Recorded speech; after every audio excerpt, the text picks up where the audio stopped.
जय हिंद, जय भारत। और आप देख रहे हैं हमारे साथ इस समय CCN न्यूज़ 24 चैनल। मैं हूं आपके साथ दिनेश गर्ग जैन, कड़वे सवालों वाला। मौजूद हूं भारत की राजधानी दिल्ली के अंदर और जंतर मंतर का ये क्षेत्र है। जंतर मंतर पर लगातार 21वां दिन, कल था, आज 22वां दिन है और बहुत बड़ा ऐलान यहाँ पर जो है पूर्व सैनिकों ने किया है। एक बार मैं इस तरफ दिखाना चाहूँगा, देखिए कितना बड़ा यहाँ पर पंडाल लगा है और हजारों से ऊपर की संख्या में यहाँ पर पूर्व सैनिक पहुँचे हैं। तमाम दलों के पूर्व सैनिक यहाँ पर पहुँचे हैं, जिन्होंने बॉर्डर पर जो है अब लड़ाई लड़ी है। किसी ने गोली खाई है और किसी ने दुश्मन को गोली मार के गिराया है। लेकिन आज वो लोग अपनी मांगों को मनवाने के लिए धूप में तड़प रहे हैं, परेशान हो रहे हैं और भूखे और प्यासे होकर के भी यहाँ पर आए हैं कि हमें समानता का अधिकार मिले। लेकिन ये गूंगी बहरी सरकार इस तरह की है कि वो इनको समानता का अधिकार देने के बदले केवल इनका शोषण करिए। अब शोषण इनके खुद के अधिकारी कर रहे हैं, सरकार करिए। एक बार इनसे जानेंगे, क्या नाम हुआ अपना?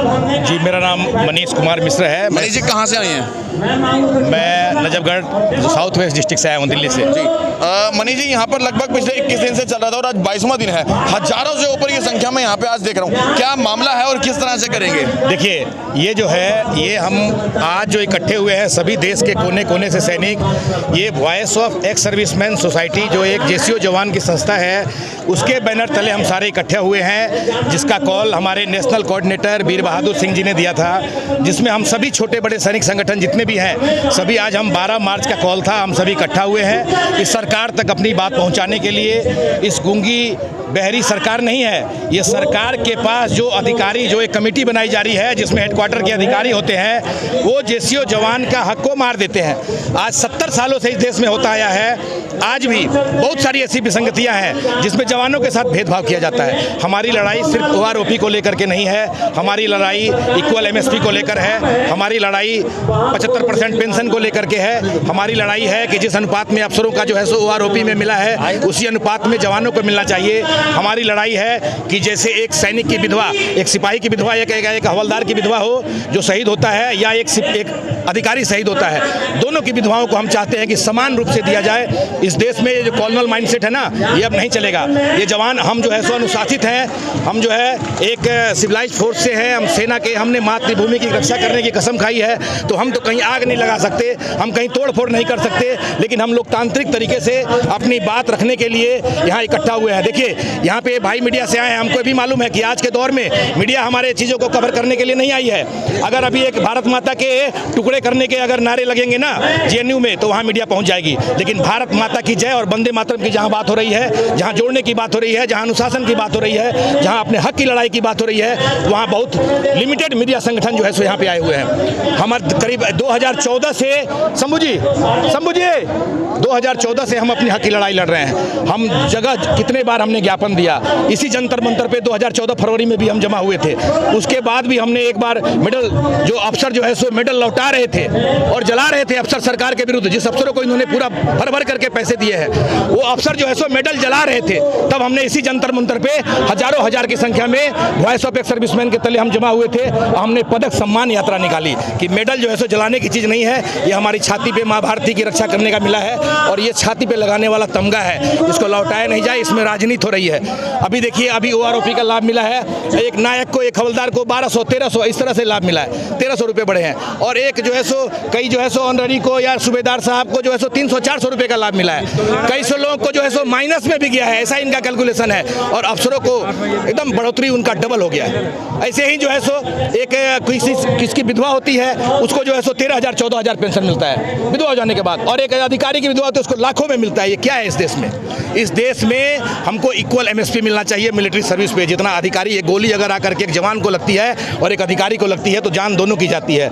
आप बेसिक पे में डिफरेंस है, ठीक है, आप इक्वल MSP होनी चाहिए इस देश में। अभी जैसे एक इंदिरा गांधी ने एक समय में कहा था कि हमारी देश की आर्थिक स्थिति ठीक नहीं है, 75% पेंशन हुआ करता था सैनिकों का, बोले कि देश की स्थिति सुधर जाएगी तब हम इसको फिर करेंगे। हमने 50% पेंशन कर दिया और वो आज इतने वर्ष हो गए, आज भी हम 50%, हम 75% की मांग कर रहे हैं। तो भाई, हम अपनी मांग के लिए हम आए हैं। देखो, हमारे इसमें 80% लोग सीनियर सिटीजन है, जो कि 70 साल के ऊपर, 60 साल से ऊपर है। मोदी जी कहते हैं हमने लगातार जो है जवान और किसान के लिए इतना किया है कि हमारा देश खुशहाल है, हमारा जवान और किसान दोनों खुश। अच्छा, तो मोदी जी को मैं अपनी बात, अगर मेरी बात आपके मीडिया चैनल के माध्यम से मोदी जी तक पहुंच रही है, तो मैं मोदी जी को बताना चाहता हूं, मोदी जी आप यहां से ज़्यादा दूर नहीं है। जवान खुश नहीं है, जवान को मिला है, लेकिन जिस अनुपात में उसको मिलना चाहिए उस अनुपात में नहीं मिला है। अगर जिस अनुपात में अधिकारियों ने हमारा हक मानकर अधिकारियों के बीच में बांट दिया गया।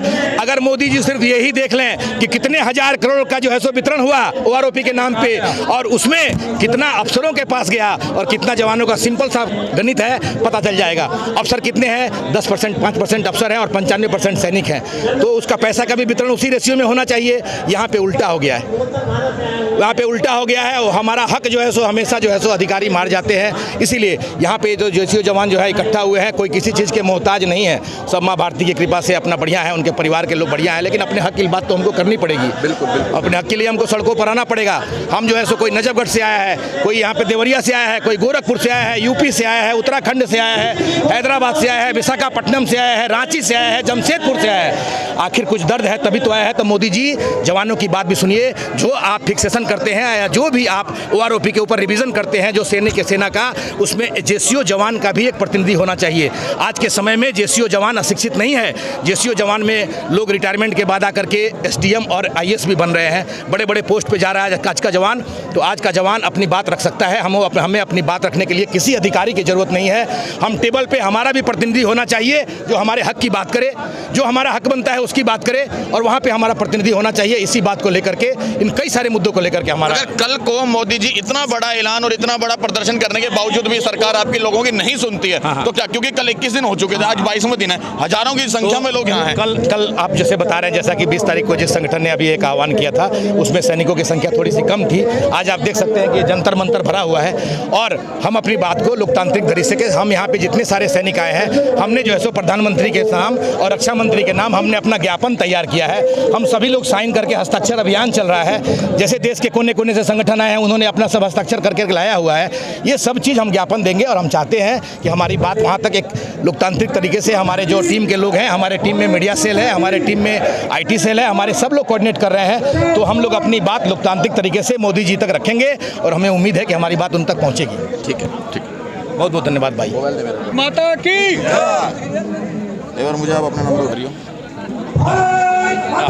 हमारे भाई ने एक सवाल किया अभी कि अगर आपकी बात अगर मोदी जी नहीं सुनते हैं तो आप क्या करेंगे। देखो भाई, हम लोग डिसिप्लिन फोर्स है, हम लोग और सिविलाइज्ड है हम लोग सभी लोग। हम कोई ऐसा काम नहीं करेंगे जिससे हमारे देश की एक रत्ती भर भी कहीं पे कुछ टूट फूट हो।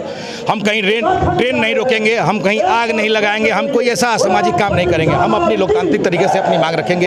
हम सिग्नेचर अभियान चलाएंगे, हम मोदी जी तक अपनी बात पहुंचाएंगे। हम हर उस तरीका को अपनाएंगे जो एक लोकतांत्रिक तरीके से अपने अधिकारों के हक की लड़ाई के लिए किया जाता है। हम देश के कोने कोने में प्रदर्शन करेंगे अपनी बात, और हमें उम्मीद है कि हमारे देश के यशस्वी प्रधानमंत्री मोदी जी तक हमारी बात पहुँचेगी। हमें सरकार से कोई शिकायत नहीं।